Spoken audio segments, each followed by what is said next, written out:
Alright, so a few days ago, I made a video on exactly how I eat cheat meals every single week and still lose weight. And if you wanted a much longer explanation of how I do that, then just watch that video first. But this video will talk about exactly how I have those cheat meals and still keep them healthy, right?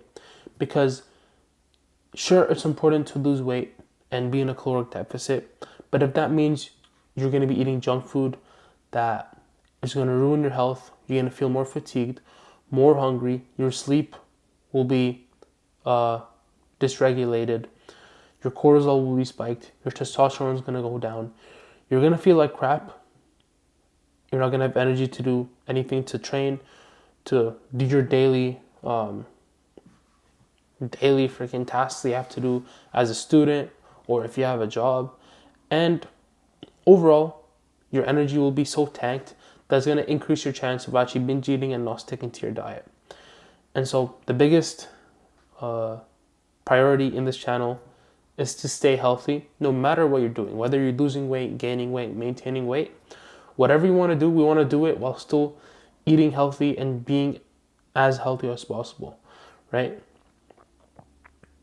So enough of that. Just watch that video first. It'll tell you exactly how I manipulate my calories in order to be able to still have crazy cheat meals. But in this video, we're going to be talking about exactly how I structure my meals to keep them healthy, right? And if you go on my Instagram, which you don't have to, but it's in my I think my channel bio if you want to go check it out. I post reels over there, but just stories in general. And recently I posted this reel of me going out to like an all-you-can-eat sushi place and how I actually did that as my cheat meal of the week and how I kept it healthy and I still stayed in my calorie goals. And so basically that is actually a pretty good guide or pretty close on how I treat almost all my cheat meals. And so the thing to consider when you're trying to not go over your calories is how do I get as full as possible as soon as possible, right? And there's two major components that play into that. First of all is volume, but then second of all are like the type of macronutrients. So first of all, you want things that are not very calorically dense, right? And so for example, like a chocolate brownie or like a cake, usually most of them are very high in calories for not as much volume as like, let's say you were to eat like celery or broccoli, right? Those things, like 200 calories of like celery is so much that you're just going to be so full. Or like blueberries or like strawberries, all those things are very high volume, low calories compared to like a brownie. A brownie is like this little square will be like 400 calories. And so you can get to 2,000 calories from brownies a lot faster. And that's why most people don't eat them on diets, because you're just not going to get as full.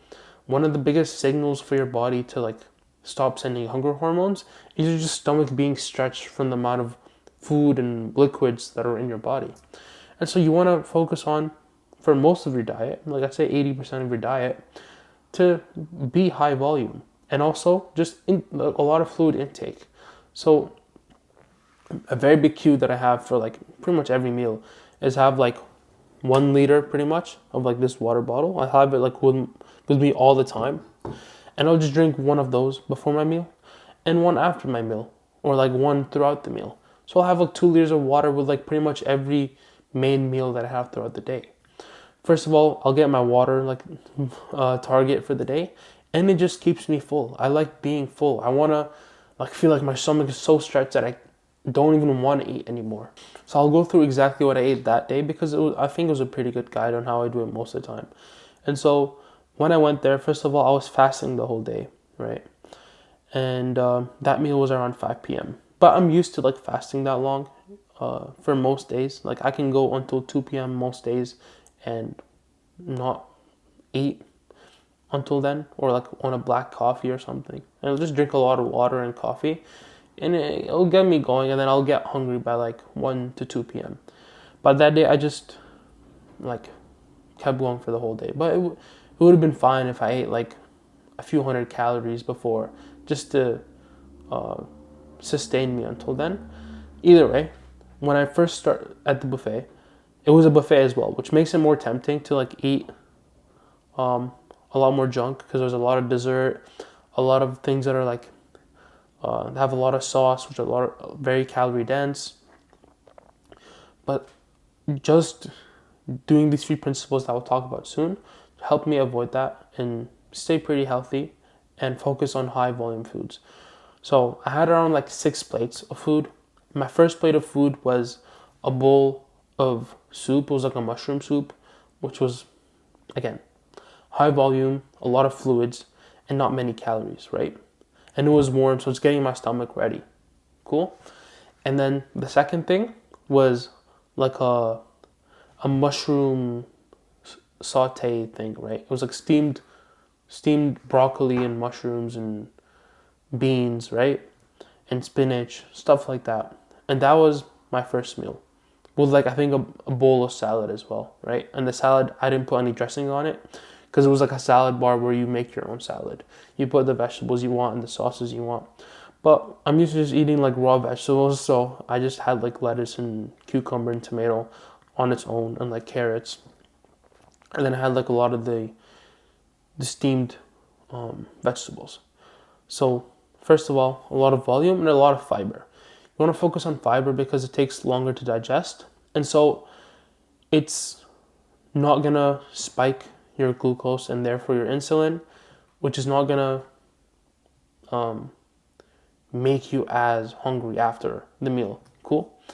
So you want to focus on high fiber.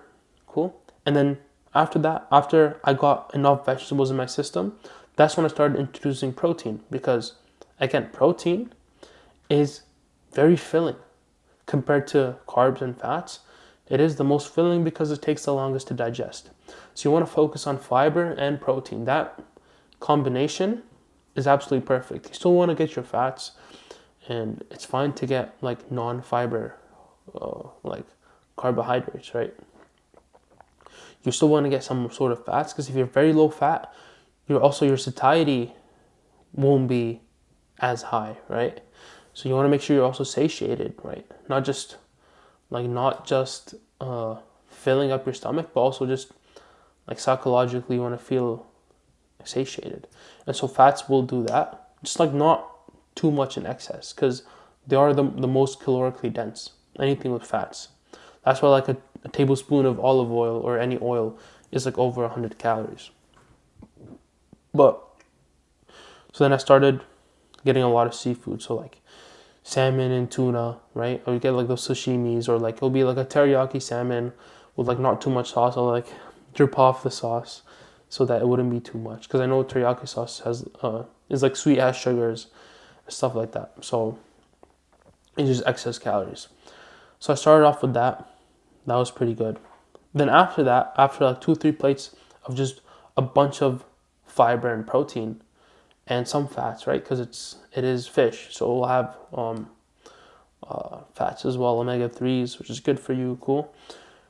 I wasn't really like feeling the insane urge to like binge and stuff, because I filled up my stomach pretty good. I'm like 50% full, and I was only like 1,000, maybe 1,200 calories at that point. And I've given myself around like max for that meal was like 3,000 calories. Again, just because I've distributed my calories over the week, which I go a lot over in the other video. But yeah, I was at around 1.2K at that point, and I was like, I want to eat more, but I don't think I will go over 3,000 calories. Yeah. But yeah, after that, that's when I started going through like food that I really wanted to eat when I first came in, which is sushi, right? I like sushi, and I was like just craving sushi for like a couple of weeks before. So the target was sushi, but I didn't want to have it at first because it was a lot more calorically dense, right? Even though it doesn't make sense, it's just like fish, rice, and seaweed. Like those 3 things, I don't know, unless there's like a lot of oil in them, didn't seem like there'd be much calories. But the place I went to did have like calorie labels for like all the food there, which made it a lot more helpful. But I also use a tracking app. It's called Macrofactor. You don't need to, like, I'm not sponsored or anything, but that's the one I use, and they have like an AI tracker. So I would just take pictures of my meals, and it would give me a pretty good rough estimate of like the approximate calories. So I used that. So then yeah, like plate 4 was when I started to actually eat sushi. Yeah, it was mostly sushi and more sashimi. Just getting my protein targets for the day as well, because I ended up getting around like 185 grams of protein that day, which is like just under 1 gram of protein per pound of body weight, because I'm around 190 right now. And so